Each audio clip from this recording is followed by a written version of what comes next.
Het jy geweet dat verskeie instansies onvermoeid werk om handhaaf arbeidswette in Suid-Afrika?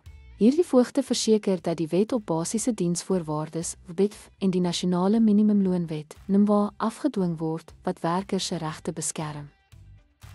Die afdwinging van die WBIDV en NIMWA val hoofsaaklik op arbeidsinspekteurs aangestel deur die Departement van Werk en Arbeid. Inspekteurs het die mag om werkplekke te betree, werkgewers en werknemers te ondervra en dokumente te hersien om nakoming te verseker. Die Kommissie vir Versoening, Bemiddeling en Arbitrasie (KVBA) wat geskille rakende basiese diensvoorwaardes en minimumloonaangeleenthede hanteer.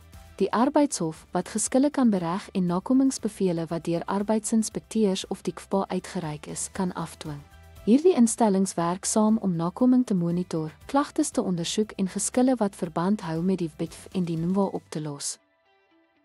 Ten slotte, die afdwinging van die Wet op Basiese Dienste (PCA) en die NIMWA is hoofsaaklik die verantwoordelikheid van arbeidsinspekteurs, die TSHMA en die Arbeidshof, om te verseker dat wetlike standaarde in werkplekke regoor Suid-Afrika gehandhaaf word. Dankie dat u by ons aangesluit het.